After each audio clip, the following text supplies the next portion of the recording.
Hi, I just wanted to do a second video talking about niches to add more information to the one that I did before. And then this video and the one before that aren't nearly as exciting or as, in my opinion, as valuable as the next one you're going to see, which is about AI and how to get the most out of it.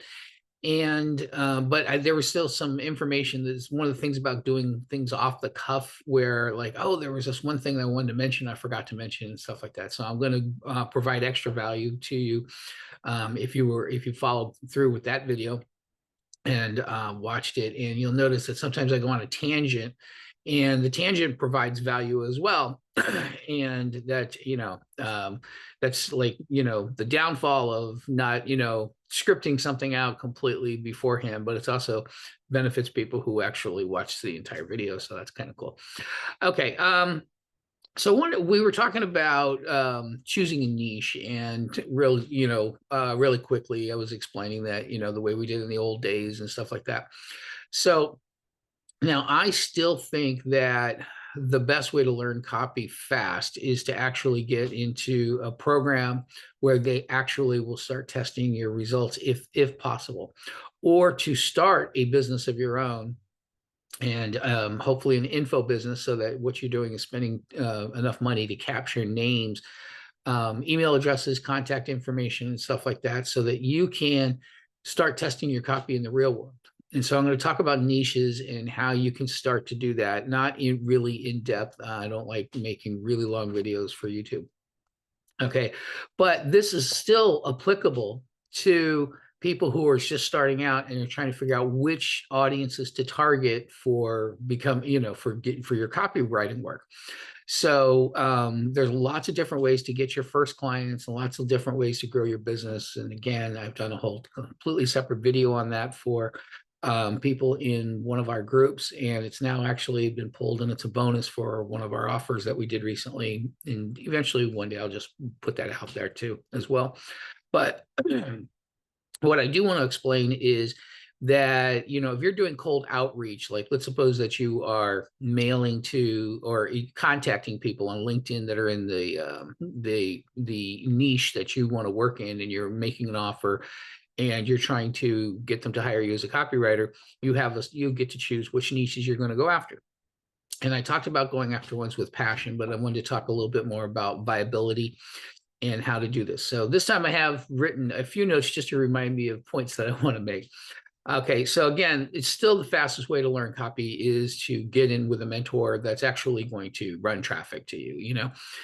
People came to work for and with my father, excuse me, he was having them write for stuff that were for real live clients, and so their stuff got tested. And that's a lot different than going into a mentoring program where a bunch of copywriters are just sitting around and critiquing your copy.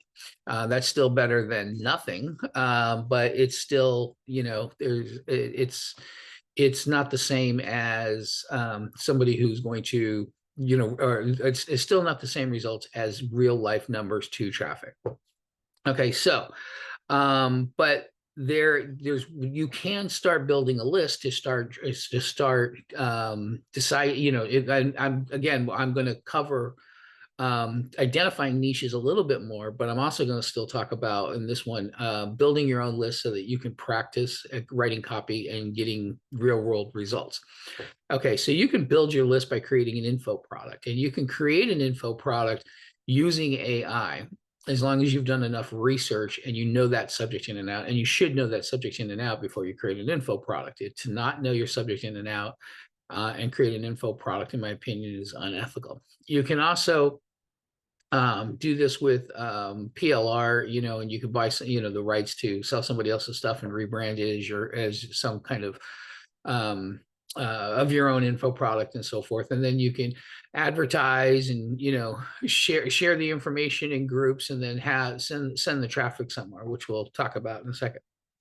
Okay, so let's talk about where you find viable niches. Now, in the old days, what my father would recommend doing is going to the New York Times bestseller nonfiction list. And because anybody who was doing that, there's usually a lot of topics and it told you what people were willing, there were quite a few people willing to spend money on. That same thing and same principle applies with going to Amazon. Except you can even do better than that, because you can now put in, the how-to, you can put in the words how-to. And from that, you can look at the top categories. You can look at bestseller rankings and go down through there in nonfiction, and you can start seeing what people are spending a lot of money on. And it does not have to, a lot of people think, well, but there are already somebody who's great in selling all of this. Well, the truth is, nobody buys one book on copywriting. They buy multiple. And nobody buys one, book on fishing. They buy multiples. And so one of the things that is a mistake that newbies make is to assume that since somebody is already kind of dominating a market, that there's no money to be made in that market. And that's just not true. You don't listen to one band. There's no restaurant that dominates all the restaurants in the area simply because, they do the most business, but, nobody wants to eat Italian food every single night. So, it doesn't mean that the Chinese restaurant's not going to get any business either.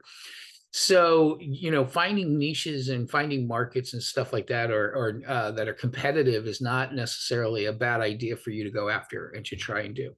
So you can go to Amazon to do the, to look for niches. The other thing is, you can still go to, if there are still magazines on the shelves at the local magazine stand, and there's not as many as there used to be, but like here in LA, there are still magazine stands. And if you walk around and you see where they're bothering to continue to print magazines and sell them, that means that that is a market where people are interested in information. And even if it's about, let's say, a subject where most of the money being spent is on physical products, there are still, there's still going to be info products that they're willing to buy in that market. And I'm not saying you're going to advertise in those magazines. That'd be very expensive to start off for your copywriting, trying to get your copywriting chops. What you're doing is just identifying a niche that, like, oh, this is a niche it's a hobby and a subject I really like to talk about. And again, before I talked about passion. So my dad's passion was photography. And believe it or not, it actually wasn't, how to compose a great picture. He was really more or less interested in the equipment, which was kind of a strange thing.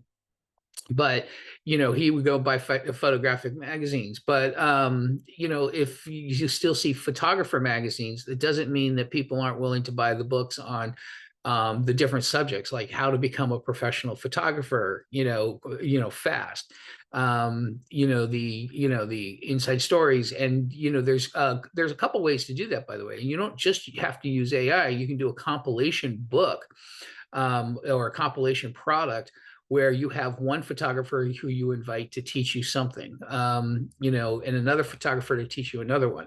So I have a friend of mine who actually goes to, swap meets and, estate sales and places like that. And he's really good at identifying stuff that's valuable and it's being sold for less money, buying it and then selling it. And he asked me one day, basically, what kind of stuff that I teach with info marketing. I took him as an example. I said, okay, well, this is how you could do it with a book. What you would do is you'd invite somebody and you'd say, hey, listen, how do I find, I want you to write and give me advice and tips on how to locate hidden treasures and how to identify what's hidden. And then the second thing is how I go to another person and say, I want you to show me how to negotiate a good deal. And the third person, you turn around and say, I want you to tell me how you get top dollar when you're reselling something like that. And then you take those three together, and now you have a book and you have an info product. Okay. So those are info product that's completely made of three experts, and you didn't actually have to be an expert in that. Now, when I said you should know this stuff inside out, what I do mean is it's going to be a lot better if you do know this stuff inside out. But once you have three people who have somewhat of an audience, and they're contributing a chapter on the subject of, let's say, copywriting and so forth, they're usually going to, when you come out to it and say, hey, share this with the audience, that your portion of the book is up and stuff like that, it helps broadcast that out. And so it helps to start building a list of the people who are interested in that subject. And the same thing you can do with photography. One person's talking about just how to frame the photographs the best way, and another one on how to capture emotions, and another one on the best editing tips that amateurs don't know and stuff like that. But anyway, I don't want to go too deep into that tangent, but I'm just saying you can create an info product, or you can then turn around, go to Google and see, type in stuff on how to and see what starts to fill out. Okay, that's what it automatically fills out, and those are viable niches. Okay, and then you can go how to A, and then see what comes out. How to B, the letter B, and see what it automatically fills out. And once you do those things, when you see people running ads, now you know that it's something that is going to be a viable niche that people are selling stuff to. And they're either, just getting the leads for, let's suppose it's for plumbing or something, and they're actually selling a service and everything. Somebody is spending a lot of money to get that traffic, and they are then contracting with or making deals with plumbers all over the place. And you'll see that people do that, where they are getting leads on, like, how to replace a hot water heater. And what they're doing is they're selling those leads to local plumbers all over the country that are willing to go do the work. So, but that means that they're making enough money to do that, and those leads are expensive. So even though it's a service or a product, those are still people who are doing, they're still doing marketing, and they're still people that you can approach to do better work for. Anyway, and so it just means it's a viable niche. You can also go ahead and look at affiliate sites. Okay, so when you do that, like you go to ClickBank, anything, you can see what sells well, and what these people, who's making the leaderboard rankings and stuff like that, Warrior Forum, stuff like that. It tells you info products that people are selling and making money with. So again, it tells you valuable niches. Again, you can go to the Amazon nonfiction bestseller list as well. And so let's talk about, doing this. You can actually create a book and do it under a pen name, or you can do it under your own name, and it does a couple of good things for you. For one is you actually have an info product that you can put out there for a little bit for free every once in a while, and 99 cents for an ebook, and it's a how-to guide and stuff like that. And there's two keys to being successful with doing this. First, go ahead and upfront say what you're going to provide in value, and then make your offer to get the second part, get your contact information from them right up front. So when I put out the boron letters at the very top of each chapter, because it's an ebook, you don't know where they're going to come. I said, for more letters like this, go to thegaryhalbertletter.com. Well, what that does is that gets that out of the way. So sometimes I'll do something where I'm like, look, I'm going to give you a 1-minute pitch at the end of something, or I'll give the pitch right at the beginning and say, no, let's just get into valuable content. Because what people really hate is when you treat them like they're stupid, and they don't know that you're spending the whole time upselling your services. Okay. So put that is straight away into, putting the name, your company, your website, and whatever, and say, there's more information on this, but this is what we're going to cover in this book, and so forth and so on. And you're going to reduce the amount of haters that you get for people who feel like you've wasted a lot of their time. And it doesn't matter that you're making it 99 cents. What matters is they just don't want to feel that that it is constantly being pitched. So it's one of the pitfalls that comes with taking a series of older things that you've written, where there was a pitch at everything, and smashing them together with a book, because people think the whole book is just about pitching something. And a lot of people are making books that are all about pitching stuff. And the way around that is to preempt it and say, this is what I'm going to cover. It's not going to be an exhaustive list. You're not going to be able to finish this book and become a copywriter, but it's going to give you a lot of valuable information. If you want more information on becoming a good copywriter, here's where to find more about me and what I do. If you like the stuff that you're reading, let's go. And then give them a bunch of value. Okay. And so, but when you do this, you want to choose your MLA. This is very important.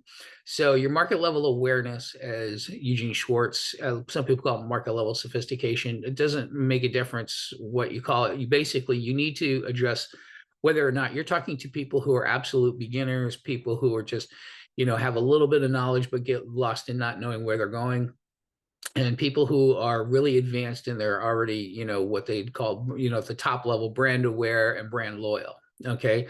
So, you need to know whether or not. So I've labeled a lot of these videos copywriting for beginners, because I'm not trying to get to the copywriters who are already, making a full-time career out of copywriting. And so it is targeting people who are at the beginning stages of copywriting and have, but they're not market level awareness one. Market level awareness one for copywriting would be people who would like a career using word writing for profit, using the example from the other video that I had made. But they want to write for money, but they don't really necessarily know what copywriting is. And that's one of the solutions. Market level awareness two is they're actually interested in copywriting, but they don't know where to begin and where to learn, or, you know, who to listen to, and so forth and so on. So, you know, but once you do that with your book, you go after that. So in my book about, you know, editing, I'm not going after market level awareness one or even market level awareness two. I'm going after market level awareness three. I'm teaching somebody, and you can expand out on that, okay? But you never adjust more than 2 market levels of awareness that are not next to each other at the same time. So if I'm sitting around and I'm going to teach you, you know, the tricks in certain tactics and stuff that are really only high level, and start talking on a level that, you know, the beginners are kind of lost, I lose them. And then if I say this is good for every single, you know, everybody who wants to learn copywriting, and I start, you know, talking about, you know, really high level conceptual stuff, then I'm losing the beginners who are like, look, I just want to know how to write a good Facebook ad, or I just want to know how to write a good headline. Okay, so but that, you know, in copywriting is a weird example, I guess, for that. You know, I might want to choose a different one, you know, for a better explanation, but it'll do for the moment, because what's happening is, you know, actually, here's an example I'll use: heart disease. Okay, so if you're targeting people and you say, you know, how to tell if you have heart disease, everybody who already has heart disease is going to turn around and say, well, I don't need to read this, I know it.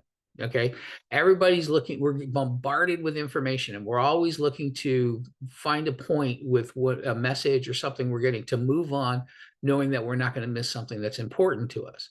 And if I already have heart disease and you're talking about a test that says whether or not I have heart disease, I can move on knowing I'm not missing anything.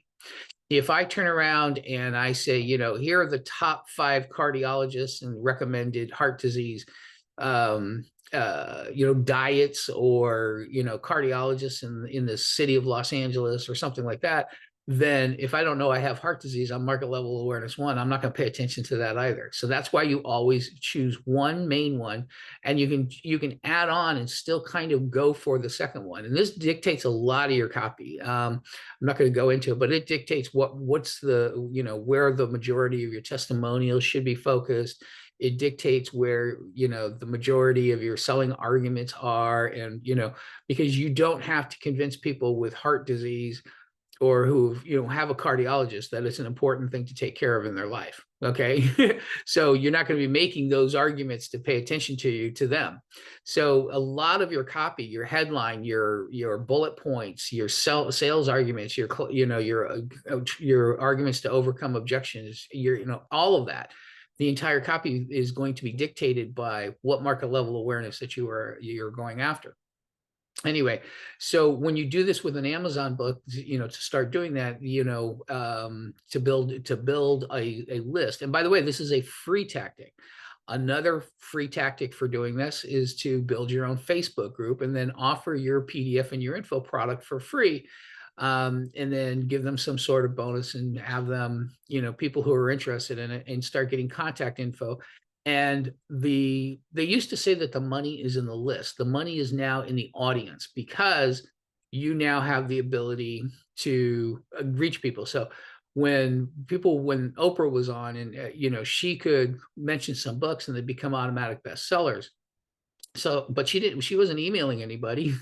she wasn't sending them snail mail. She had an audience, and that's what's true now. So your audience is, you know, if you have a Facebook group, a Discord group, and you can build these things with, you know, for free, and that's still traffic. Okay. And then it's still the same thing as saying, hey, you know, here's this free, you can test your copy to see, you know, which copy gets more people to you'll say, hey, I'm putting out this free bonus. It's the first thing you get when you sign up to be on this list. Don't worry, you know, and give them a reason, this is another subject I don't want to go into, but give them a reason to get into a primary email address.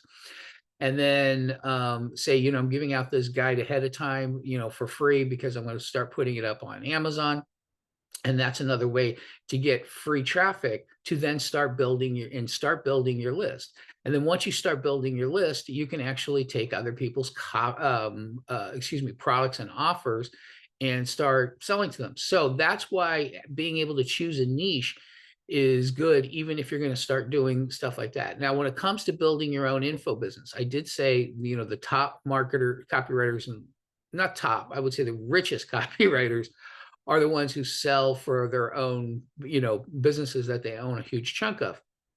But if you're trying to learn copywriting, that's a very expensive proposition, because what and it's a slower proposition, because instead of spending your time reading the right books, practicing writing copy for real life situations and stuff like that, you are learning how to get your content up into S3 accounts. You're learning how to take down pirates. You're learning to you know, you're learning the ins and outs in text and how to work on, you know, using, you know, video software, tracking and analytics. And, you know, I mean, you're learning all kinds of stuff about the business that a copywriter doesn't need to necessarily know if your goal is to become a copywriter. So it slows down the process of being a copywriter, speeds up the process of being an info marketer or a business owner. Okay, and that's your choice to do. I'm full on. I mean, you want to follow me if you're in either of those cases. I will tell you straight up what I am not specialized in, and I know it, but it's not something that I'm out to show or teach anybody, is content copywriting. Okay, content copywriting is all about getting the client, making sure that you're speaking in the tone and, you know, the ethics of that brand, and, you know, sticking with their message and keeping their clients happy and making everybody, you know, feel good. And you know, your success is usually measured in likes. In direct response, your success is measured in sales, and so you have to be more salesy. You have to be more, you know, results oriented as far as in terms of dollars. So it's not about, you know, and content copywriting is a completely legitimate field that I am not knocking in any way whatsoever. You can make quite a bit of money, you know, being such a good content writer and getting people to like and subscribe and get to your YouTube channel to a point where YouTube's paying you a fortune and becoming a big influencer and stuff like that. So I am not knocking that at all. I'm just saying that with direct response marketing, where you're being measured in sales, is what I start trying to teach people to do. But that counts whether or not you are, you know, doing it for your own business or whether or not you are doing it for other companies. Okay. So I think I've covered everything that I've done here. Now, I want to say that the next video that you're going to see is probably going to be a lot more exciting to everybody who's a copywriter, because I'm going to show you and give you an example and give you tips on writing copy. And I'm going to give you one classic marketing lesson on writing bullets. And I'm going to show you, use that as an example of how to use AI as a tool to make the copywriting process faster, and explain why AI is not going to take over your job if you are properly trained to be a copywriter. And so it's actually a very, that one I think is going to be a much more exciting video than this one has been. I just wanted to supplement the other one with a few things that I had just not mentioned in the first one. Okay, so with that, good luck. See you hopefully in the next video.